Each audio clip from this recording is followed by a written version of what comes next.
Duelo es tiene doble acepción. Tiene que ver con el dolor, pero también con la lucha. Viste que antes que se batían a duelos por una lucha, ¿no? Entonces también tiene esa acepción. ¿Por qué? Porque transitar el duelo es un trabajo doloroso, ¿no? Es muy doloroso, porque en realidad el duelo se da ante la pérdida de aquello que uno amó. Entonces, perder un amor es muy doloroso, ya sea desde un ser querido, ¿no? por un fallecimiento, como también de una ruptura amorosa, ¿no? Porque el sufrimiento por el amor, por aquel que te dejó de amar, es muy grande, ¿no? Entonces cuesta adaptarse a esa realidad y aceptación, que sería un poco la terminación de ese duelo. Entonces uno va transitando por distintos momentos, ¿no? Primero una negación, ¿viste? Uno dice, no puede ser, no lo puedo creer que me haya dejado, no, debe estar confundido, no es así, o no, yo no puedo creer que se haya muerto, ¿no? O no, es una situación que son como mecanismos defensivos que tenemos, porque bueno, el impacto ante la pérdida de lo que uno amó es tan grande que es para no morir, ¿no? En ese momento. Entonces necesita, bueno, este proceso, tener ese momento de esa negación, que lleva un tiempo. Hiciste mención a dos cuestiones, Sí. la ruptura amorosa, Sí. y la partida por la muerte. Sí. ¿Qué hay de etapa de los hijos, de pronto? O la persona que se acoge a los beneficios jubilatorios. ¿Es otro duelo menos doloroso? Son duelos, son momentos, etapas. También el pasar a la vejez, que te despidan de un trabajo, es de aquella situación donde uno sintió una ligazón, un afecto, un apego, ¿no? Que te despidan, jubilarte, incluso en los adolescentes, ¿viste? Porque para transitar el duelo también uno va pasando por distintos rituales, necesita esos rituales, ¿no?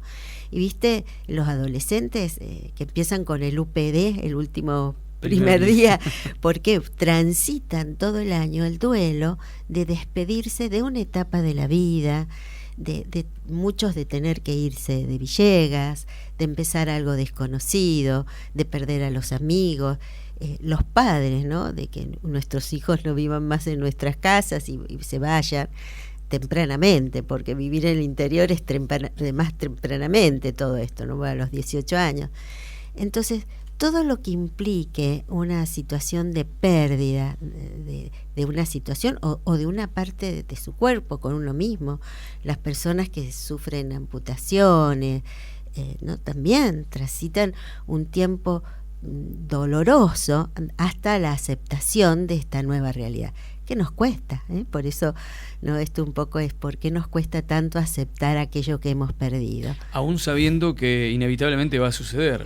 Sí, porque bueno, la vida nos implica saber que tenemos una finitud, tenemos una muerte, nos morimos todos. Pero bueno, en nuestra cultura hacemos que, bueno, tratamos de negar, no hablar mucho de ese tema, ¿no? En otras culturas, viste, las culturas orientales tienen otra aceptación de la muerte, otra mirada. Nuestra cultura no, nos da mucho temor. Entonces, bueno, y más hoy en día con los valores que vivimos el día a día, el tener, el vivir rápido, hace que por ahí nos cuestionemos o que esto de las pérdidas nos impacten tanto, ¿no? Una de las cosas que nos habíamos planteado con Silvia es que la gente nos acerque sus inquietudes, que nos plantee temas, sí. y ya hay gente que se ha adelantado.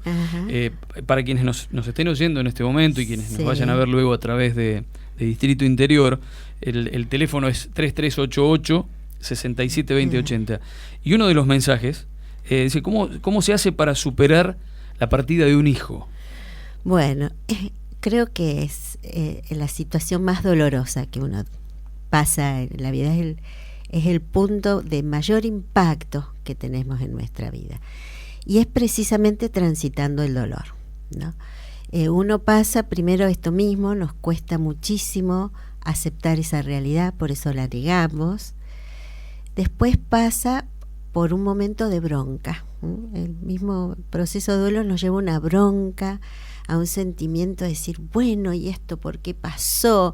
Se equivocó, o lo pone, o uno también la pone esa como una forma de culpa, uno se siente culpable si yo hubiese estado, o si yo hubiese hecho, o si le hubiese dicho, o con la persona que fallece, ¿por qué no hizo esto? Si hubiese hecho esto, no hubiera pasado esto, ¿no? Como una situación de mucha bronca que después nos lleva a una situación como de desesperación, de enorme tristeza.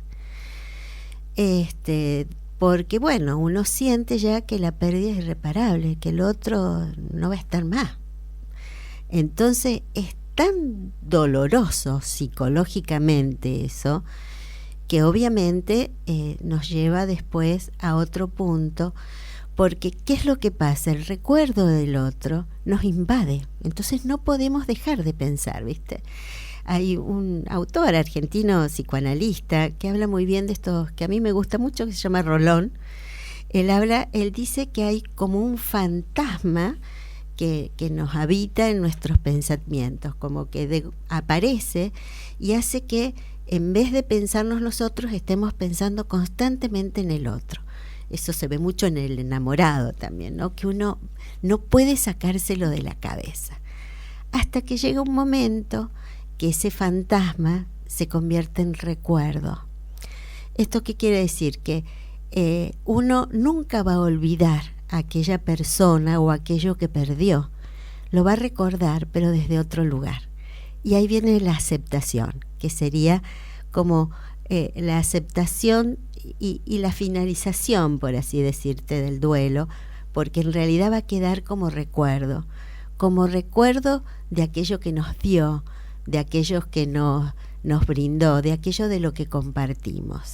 Hay una cuestión, lo de la muerte es algo irreversible, lo de una cuestión sentimental, aún atravesando el duelo, hay esperanza porque las partes están vivas. Y depende cómo sea ese duelo, porque hay personas que, yo te decía que hay distintas estructuras de personalidad, hay personas más neuróticas, por decir, más sanas, que pueden llegar a una elaboración de un duelo sano, y otras personas que son más depresivas, más melancólicas, con una estructura más frágil, que quedan melancolizadas. Y son aquellas personas que se separaron o hubo una ruptura amorosa y que no la aceptan más y se quedan en ese lugar o de bronca, de enojo. Uno dice, mirá vos, no pudo rehacer su vida. No, pero no por una elección y una decisión, sino porque no pudo superar esa situación de ligazón que quedó como anclada internamente y que con este fantasma que no lo pudo hacer recuerdo, por así decir, y queda enganchada en esa situación. Entonces está constantemente mirando en Facebook si está o no está, pasa por la casa, sigue hablando, ¿no?, desde un enojo o con una culpa y no lo puede superar, ¿no? Entonces, y hay personas que ante una situación de fallecimiento también les pasa eso, ¿no? Vos viste que hay lo que se llamaría duelo patológico, sería eso. Que hay personas que uno dice, viste, falleció hace 20 años el esposo, el hijo, y sigue teniendo la habitación como si viviera, como si lo estuviera esperando, ¿no? Entonces, que bueno, que eso es todo un tema, ¿no? De cómo deshacerse de esas pertenencias de las personas que uno ama, ¿no? Pero si se queda en ese lugar melancolizado, como con ese duelo patológico, bueno, vamos a ver que ahí sí no lo superó, no llegó a ese proceso de aceptación de esa pérdida. ¿Hay algún ejercicio, alguna estrategia que independientemente de las características de las personas pueda ser común para abordar el duelo? Mira, es un proceso interno. Hoy en día estamos llenos de coaching, de situaciones, tenés que soltar, ¿no? Como si soltar significa estar atado, amarrado al otro. En realidad es un proceso interno subjetivo. Obviamente que van a haber cosas que te van a ayudar en la vida. O sea, si vos estás con ponerle palabras, simbolizar lo que te pasa con un familiar, con un amigo, en algún momento empezar a tener proyectos, lo creativo, decir, bueno, yo estoy triste, pero también voy a empezar a hacer esto, viste que las situaciones nuevas, lo creativo, te meten en la vida, porque en realidad precisamente superar el duelo es de nuevo estar tu vida con cicatrices, ¿no? Porque Freud decía que el duelo generaba una cicatriz, ¿no? Era algo que se rompía y que te iba a dar. Entonces aprender a vivir con esa cicatriz, que cuando es patológico esa cicatriz no cicatriza, entonces hay una hemorragia permanente, el dolor es permanente, nunca drena, como una hemorragia. Entonces en lo creativo, el estar con otro, y obviamente si no, bueno, el espacio terapéutico, ¿no? Donde es poder procesar, elaborar, porque cuando uno no se queda en este proceso patológico, es porque en alguno de los sentimientos anteriores me quedé con mucha culpa y esa culpa no me deja vivir, no me deja estar, o me quedé con mucha bronca. Es siempre culpa y bronca, son dos sentimientos que están juntos y por ahí nos quitan esa energía para poder llegar al proceso de la aceptación y del recuerdo. Bueno, alguien que ha pasado por una pérdida inconmensurable como es la muerte de un hijo, nos sugiere también el de las creencias que uno tiene. En este caso esta mamá nos dice que ella cree que va a llegar el día en que se va a reencontrar con su hijo fallecido, que eso la mantiene en este plano vital, si se quiere. Por eso yo decía que las culturas nos ayudan mucho a esto, ¿no? Incluso tenemos para eso muchos rituales, ¿no? Cómo adaptarnos a la despedida, a los velatorios, donde uno necesita saber que hubo otra gente que también quiso a esa persona que uno perdió, ¿no? Y que amó tanto.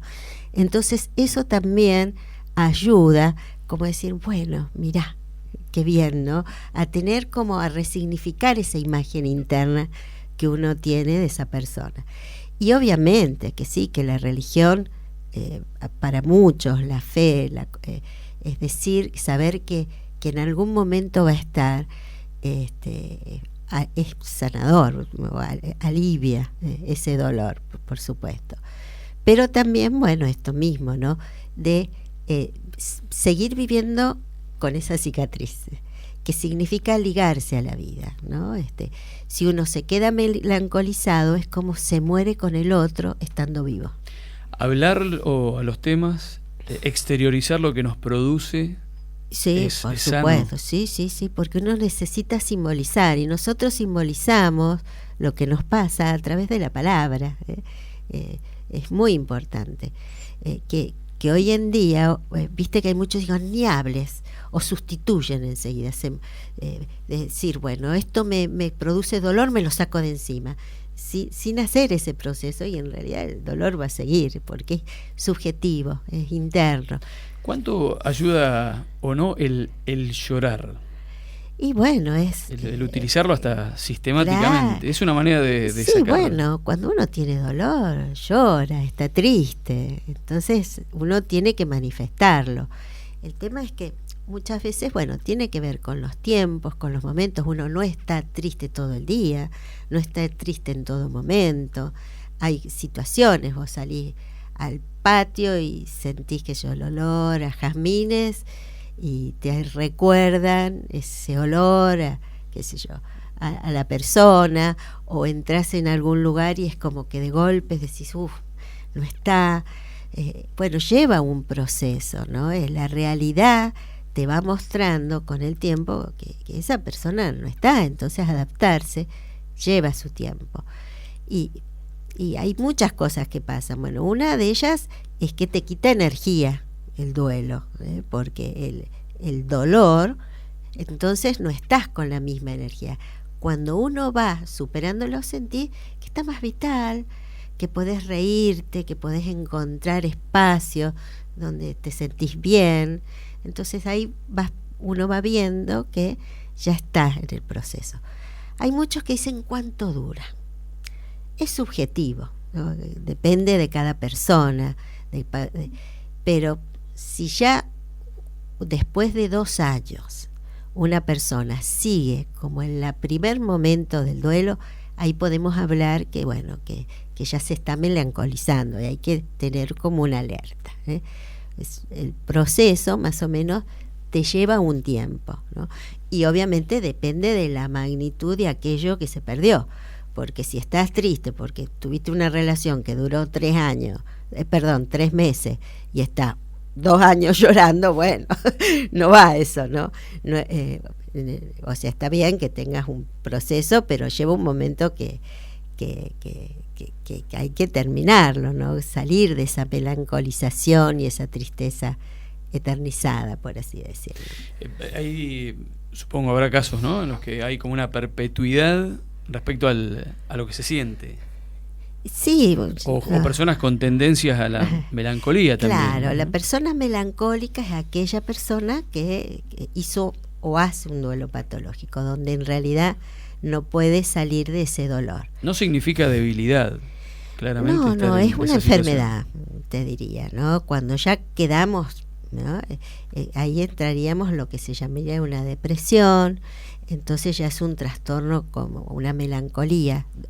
Freud habló mucho de esto, ¿no? De duelo y melancolía. Una cosa es el duelo y otra cosa es la melancolía, ¿no? Todos tenemos tristeza, pero no todos nos melancolizamos. ¿Qué quiere decir? Que la tristeza continúa. ¿En qué momento, si es que hay que dárselo, uno le da lugar a los fármacos? Bueno, cuando hay melancolía. Para ayudar a sobrellevar eso. Claro, sí, obviamente que en algún momento se necesita de una ayuda, de un profesional, como para decir, bueno, necesita estabilizarse porque por sí mismo no puede, y obviamente con la simbolización de lo terapéutico, ¿no? De que pueda entenderse por qué esa persona quedó en ese lugar.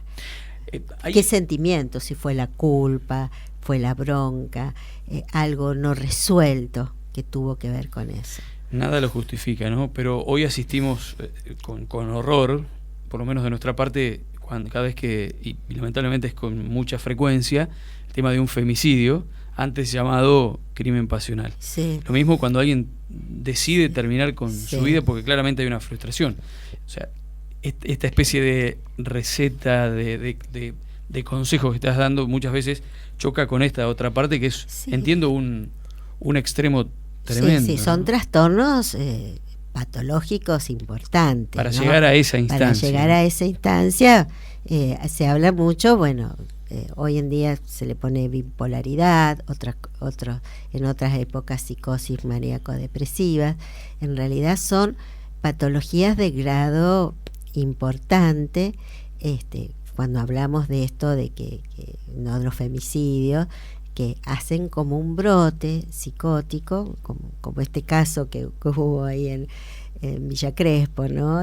Con la familia con completa. La familia, claro, son situaciones donde la persona tiene una alucinación, normalmente paranoica, donde el otro se convierte en alguien peligroso, evidentemente, o ella se siente como alguien que va a salvar de algo catastrófico, donde decide el asesinato del otro. Pero bueno, son situaciones extremas, psicóticas y bueno, que seguramente tienen un llamado de atención, pero bueno, y que ahí sí la medicación es muy importante. Tanto la tristeza o la melancolía como la alegría son sentimientos que vienen en la naturaleza independientemente del ámbito en el socioeconómico en el que hemos crecido, la cultura, etcétera. Sin embargo, es mucho más impactante lo triste que la alegría, ¿no? Que inclusive parece que dura hasta menos tiempo. Sí, obviamente, ¿no? Si es en relación con la persona que uno perdió, siente que, bueno, uno quiere, lo importante es que lo podamos recordar con alegría y que podamos recordar aquello. Por eso es importante el recuerdo, y el duelo, el proceso del duelo es recuerdo, de decir, esto, hablábamos de esto y qué bien nos hacía, ¿no? Y yo lo sigo recordando con esos que me dijo, que me aconsejó, que me planteó. Entonces, ahí aparece como la alegría de haber sacado lo mejor del otro. Y la tristeza, bueno, la idea es que haya un equilibrio en la vida, ¿no? Que podamos tener momentos tristes y permitirnos, porque siempre vamos a tener dolor. Porque por frustración, porque bueno, tiene que ver con la vida. La vida no es perfecta. La vida tiene fallas. No conseguimos todo lo que queremos, no estamos con todo lo que queremos.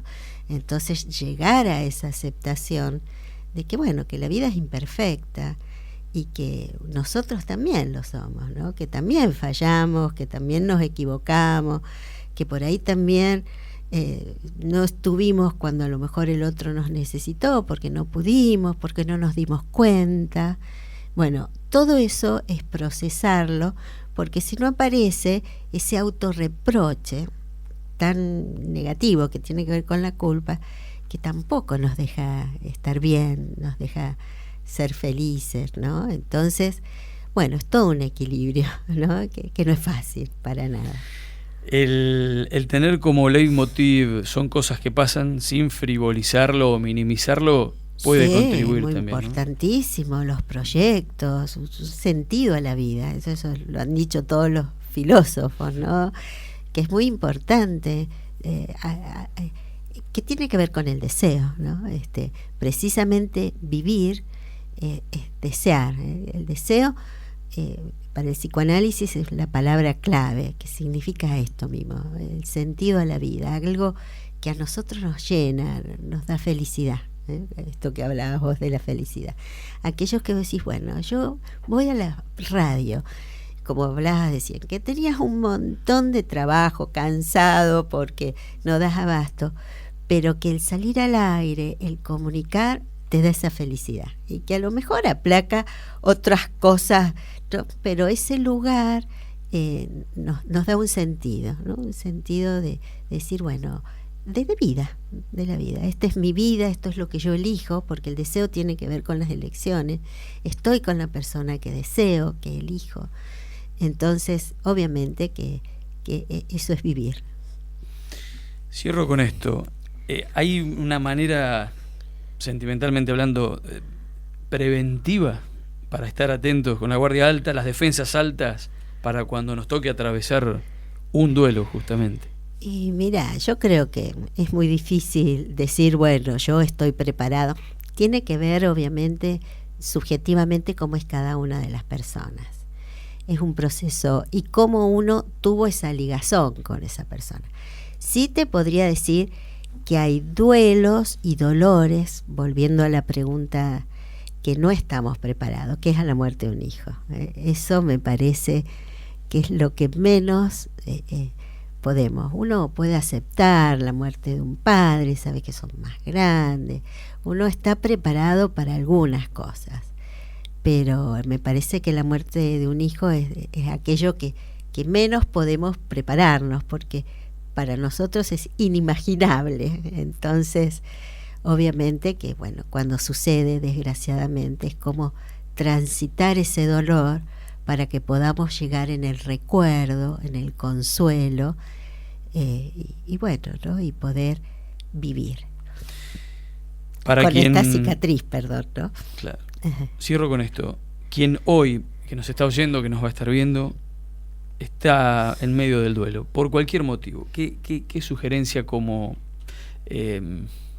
provocación al clic que se necesita? Sí, yo creo que como consejo, bueno, es simbolizar, poder hablar, poder escribir, poder recordar, poder llorar, hacer aquello que uno sienta que para no hundirse. Yo muchas veces pongo la palabra con mis pacientes flotar. Hay veces, viste, que vos tenés que flotar.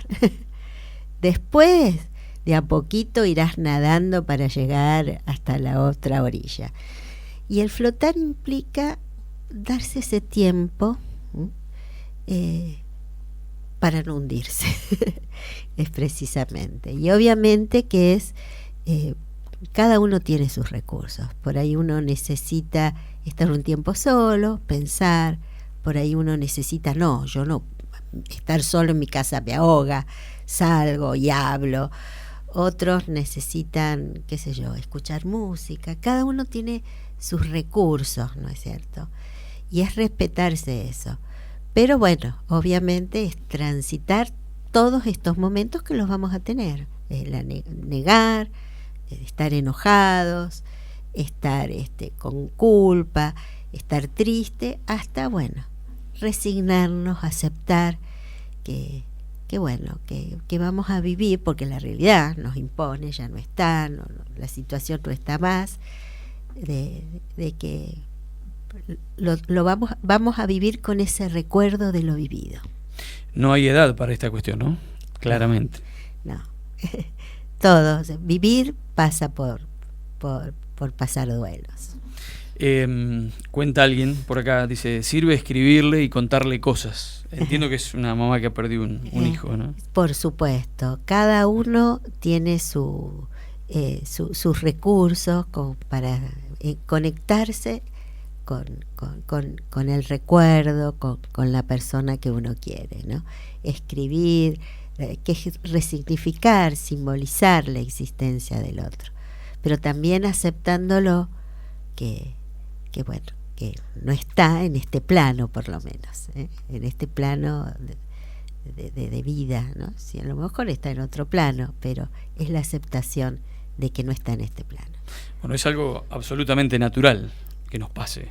Y sí, tiene que ver con la vida. Esto es inevitable, ¿no? Porque vivir es también saber que somos finitos, que en algún momento nos vamos a morir, y que vayan falleciendo personas que uno quiere, obviamente que es transitar este duelo.